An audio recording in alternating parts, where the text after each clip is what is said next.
So as we had no championship football over the weekend, that means that there is no championship roundup for this week. So what I thought we'd do for a video today instead is have a look at my predictions from the start of the season, go over them and discuss every single championship club, what I've made of them so far, and if I can see them finishing higher or lower than where I predicted them at the start of the season. Obviously I did my prediction video before the transfer window did shut, so a few of my opinions have changed on a couple of the clubs, and already it's probably fair to say I've probably had a couple of shockers in there, but it is still very early days and I'm interested to get your guys' view on, based on the start of the season, who are you fancying for promotion and relegation? Has your side been better or worse than you expected them to be? We're currently 6 games into this championship season, and if we look at the league table from this time last season, Norwich, who went on to win the league, were actually in 17th, so a good start isn't necessarily everything, and if we apply that logic to this season, that'll mean that Blackburn Rovers will be going on and winning the championship. As you can see on screen now, that was the championship table that I was predicting before a ball had been kicked, so I made that prediction video also before the transfer window did shut, and it's fair to say a couple of them stand out, so we'll start out at the bottom of the championship and then work our way upwards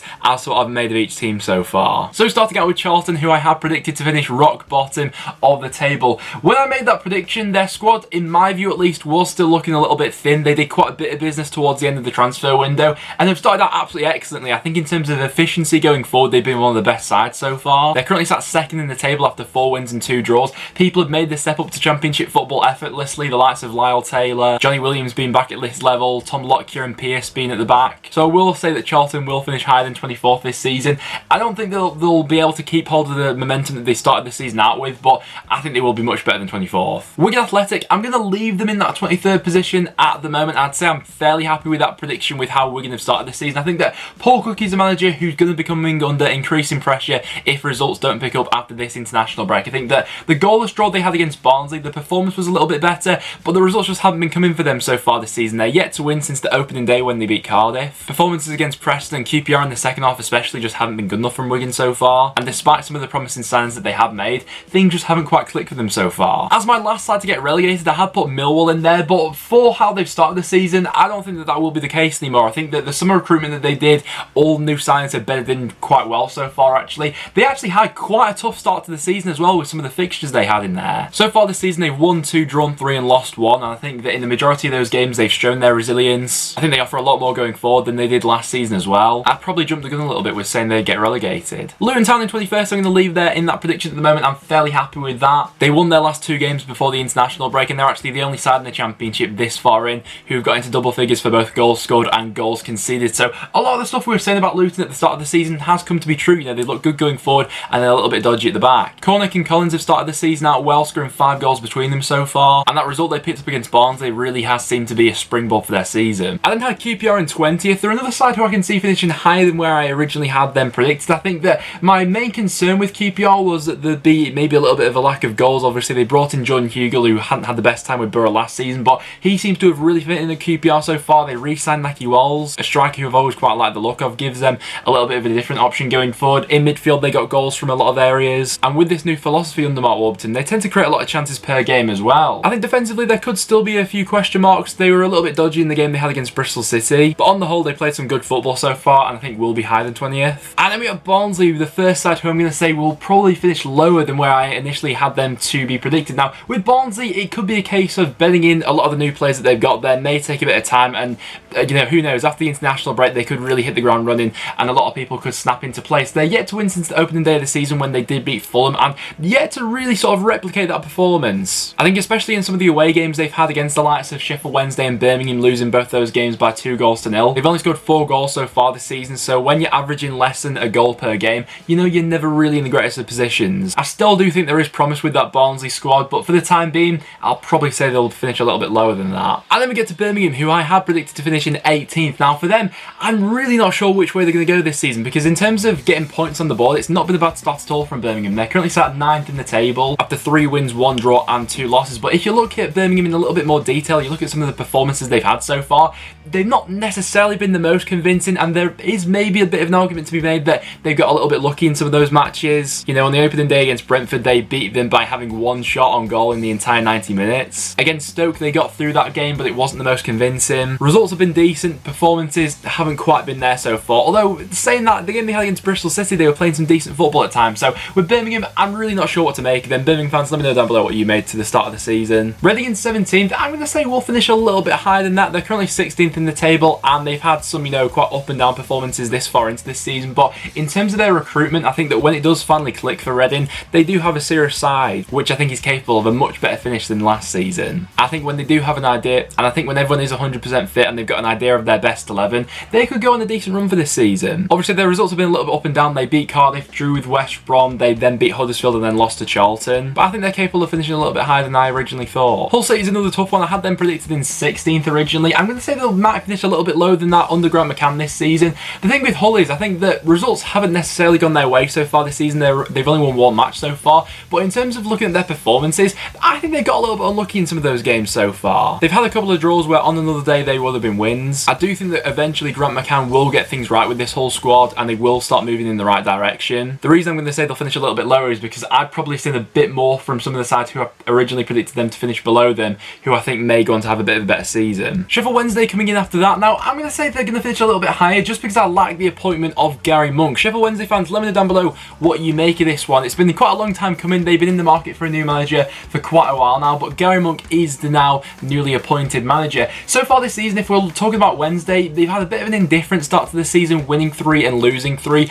On paper, Wednesday probably did have one of the more favourable starts to the season with some of the sides they were coming up against, so maybe there's a little bit of disappointment from a couple of those matches that they couldn't fully capitalise on those games. In the games they had against Millwall, Preston and QPR, they've never really got going. But I do like the appointment of Gary Monk. I think it's quite sensible. I thought he did an excellent job at Birmingham. With Wednesday, it's all about consistency, but I'm quite intrigued to see how Monk gets on there. Blackburn in 14th, I'm fairly happy with that prediction. I think they'll go on to finish around that part of the table. I think that it will probably be that sort of mid-table season for Blackburn, although at the start of the season, what I was saying about Blackburn has been the total opposite of what's going to happen so far. I thought they'd be really good going forward, but they'd struggle defensively. It's been the opposite so far. Going forward, they've not really hit the ground running so far, but they have managed to keep it quite tight at the back so far. I think that Tony Mowbray does have quite a few options now going forward for different players who he can rotate, and perhaps doesn't know the best formula yet. We've seen Sam Gallagher play up top or out wide. Danny Graham's been in and out of the squad. They got Ben Brereton to come back in. I'd say that around 14th is still fair. Then we have Preston, who I've been pleasantly surprised by how good we've actually looked so far. We're currently sat 7th in the table, and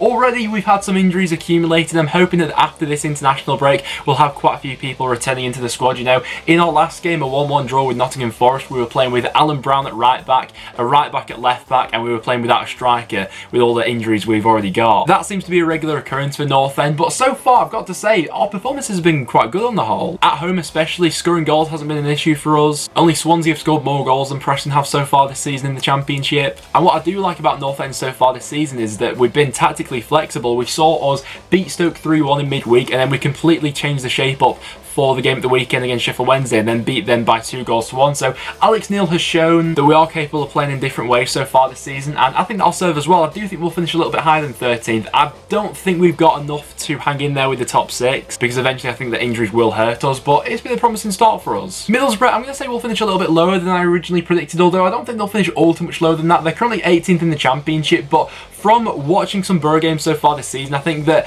there have been small bursts of quality where if these things do click over a full season, eventually we'll get the formula right. I think for a lot of Middlesbrough games so far this season, we've seen them play well for 45 minutes but then not carry that into the second half, or that even be the other way around where they start slow but end well. As soon as they do get that consistency in their performances where they're able to play well for a full 90 minutes, I think they'll be around mid-table this season. In 11th, I had Swansea City, who are currently sat top of the Championship, probably the surprise package this far into this season. They've started that really well and there's no taking away from Swansea. They're currently the top scorers, scoring 12 goals. I think it's a good squad they've got there. They managed to keep hold of the likes of Ayew and Baston throughout the transfer window. I think they've got a good blend of experience and youth in that squad. We've spoken a lot so far on the channel about the attacking threat that Swansea got for this season, but at the back as well, they're also looking fairly strong, with Rodon and Van der Horn as a centre-back partnership with Woodman in behind. That's a really solid base. You then got quality in midfield with the likes of Matt Grimes and Bertrand Selena, and then the star power of Ayew and Baston. Swansea Swansea have got a good blend in that squad at the moment, and maybe quite a few people, myself included, overlooked them at the start of the season because they've looked terrific so far. Will Swansea finish in the top 6 this season? Let me know down below. And then to Huddersfield Town, who have just appointed new manager Danny Cowley. Now,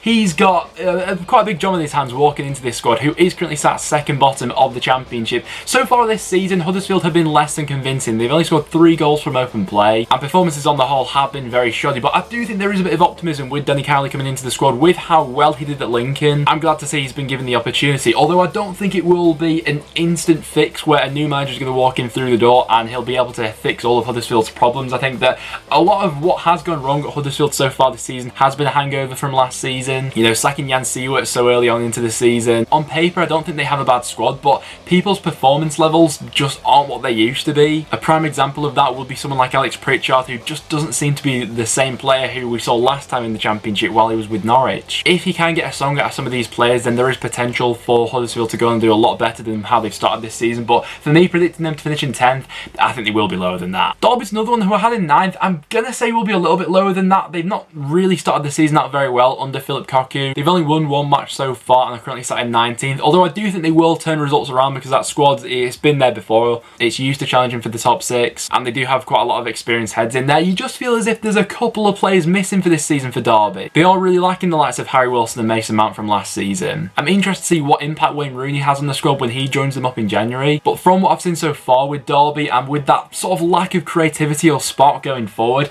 I think they may be a little bit lower than 9th. With Forest in 8th, I'm fairly happy with that prediction at the moment. They had a really big turnover of players during the summer. Performances on the whole, I think, have been fairly decent for Forest. They've had 2 wins, 3 draws and a loss so far into this season. The only thing that I think may hold Forest back from the playoffs is quite a similar thing that was happening last season, is I think they may go on and draw too many matches. If they do have that bit more of a killer instinct, then they've got a squad in there who is capable of making it into the top 6. You know, midfield, I think they got some great options. They've seemingly sorted out their goalkeeper situation now, and they've got a striker in Lewis Grabban who's easily capable of getting 20 goals. For Bristol City, who I had in 7th, I feel like they will be in this region of the table where it'll either be they'll just narrowly miss out on the top 6 or they'll just about scrape in. They've had a good start to the season, although they started last season off well and just fell short of the playoffs last season as well. But looking at their squad and some of the summer recruitment that they did, I think they're looking fairly healthy. When everyone's fit and you've got a midfield of Josh Brownhill, Nagy and Masengo, that's some really good options that they've got in there. They signed Benicophobe as they were in need of another striker. He's really hit the ground running, seems to fit into their system. Lee Johnson and Bristol City do have a tendency to go on a bit of a mad winning run and a bit of a mad losing streak, so maybe after the international break the wheels will completely fall off of Bristol City. But I've liked what I've seen from them so far, and looking at everyone else in the Championship, if I had to predict a top 6 right now, I think Bristol City would make it in there. I then predicted Stoke to finish 6th, and they're currently sat at the bottom of the Championship. It's fair to say they're probably going to finish a lot lower than that. The real question is, can Nathan Jones be the man to turn around Stoke's fortunes for this season? The thing that I would give a lot of Stoke fans credit for is they're not, you know, sort of going at Nathan Jones demanding a change to be made. I think a lot of people at the club are still backing the manager. There's been too much chopping and changing at Stoke in recent years. They want to get behind this project, but I'd say that their next run of games is absolutely crucial for where they're going and finish this season. After the international break, they've got Bristol City, Brentford, Nottingham Forest, Huddersfield and Swansea City, so a tough run of games, and if they've still not got their first win of the season after those 5 games, then where do you go from there? I think Stoke have been the masters of taking 1 step forwards then taking 2 steps backwards. Whenever we see a bit of glimpse or promise from a Stoke performance, they can never follow that up the following week. It's just a combination of factors which has seen Stoke being on a downward trajectory for the past couple of years now. I think it's fair to say they probably won't make it into the top 6 anytime soon. Cardiff are a bit of an odd team who I'm gonna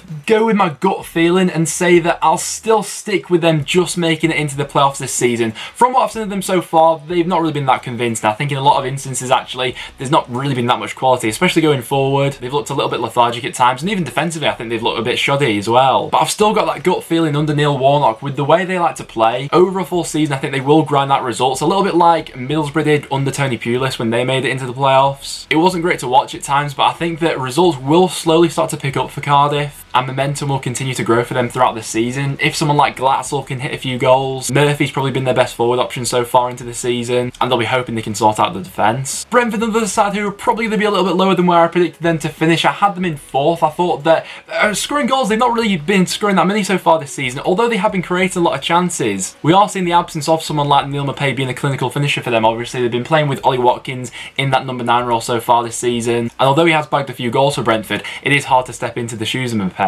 Defensively, I would say they've improved from last season. season with some of the new additions that they made. You know, they've only conceded 4 goals so far this season. I do think they'll be challenging in there for the top 6. Whether they have enough to make it in though, we'll wait and see. And then for my top 3, I'll go through all these at once. I'm happy with where I have all of these sides at this point in time. I think that you could put those 3 in any order, but I'm still fairly happy in backing the fact that I do still think it will be Leeds, West Brom and Fulham as the sides who I do think will be there at the end of this season, with possibly someone else like maybe Swansea also thrown in there depending on how they go on and do over the season. I think we've already seen it in instances so far this season when Fulham's forward line has been good enough to win the matches by themselves, and I think that those 3 probably will carry Fulham a little bit throughout the season, but I can't see a world where Fulham aren't making it into the top 6 this year. The question remains for them is, do they have enough to make it into the top 2? And that'll really be the test for Scott Parker in his first full season in management. West Brom are still unbeaten under Slaven Bilic, and I think we're slowly starting to see things fall into place for them as well. I thought their transfer window was very promising. We've already seen flashes of real quality from people like Pereira, Diagana. Sloyes has looked good so far. Charlie Austin I think will prove to be pivotal throughout the season. I think they will be in the battle for automatic come the end of the year. And then finally to wrap things up with Leeds United, on the whole